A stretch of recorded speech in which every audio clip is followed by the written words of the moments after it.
Азаматтарымыздың дәріханалардағы аса қажетті дәрі-дәрмектердің негізсіз қымбаттауына байланысты шағымдары орынды. Пандемия кезінде бұған жол беруге болмайды. Үкімет пен құқық қорғау органдарына аталған мәселені реттеу тапсырылды. Кінәлілер жауапқа тартылады. Президент Қасым-Жомарт Тоқаевтың дәл осы твитінен кейін қалың ұйқыда жатқан шенділер оянғандай. Ақордадан тапсырма түспейінше неге қозғалмайды? Мәселен, елімізде бір күнде дәрілерді алып сатумен айналысқан 76 адам ұсталып, 20 мыңнан астам дәрілік зат тәркіленді. Яғни олар өлім аузында жатқан жандардың есебінен оңай пайда таппақ болған.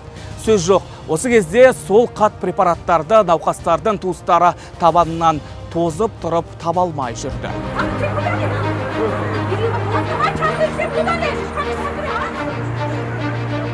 Ал Шымкентте дәрі-дәрмектерді жоғарғы бағамен заңсыз сатудың 10 фактісі анықталған.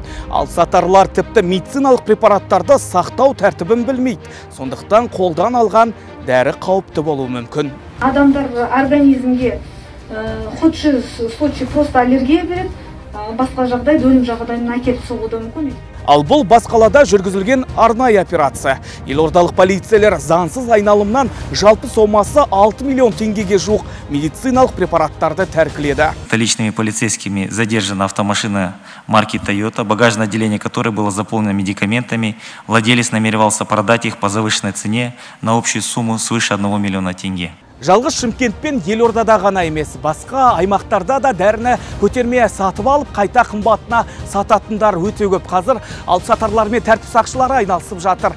Ал өлім мен өмірдің арасында арпалысқан жандардың қайғысы мен көз жасынан ақша тауып бардан безген пысықайлар енді заң алдында сазайын тартады. Олардың қолдарындағы дәрі бір адамды болса да ажалдан арашалап қалар еді.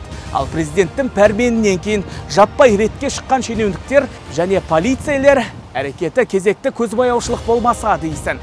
Бірақ дәріханаларда ең қажетті деген препараттар әлі де тапшы.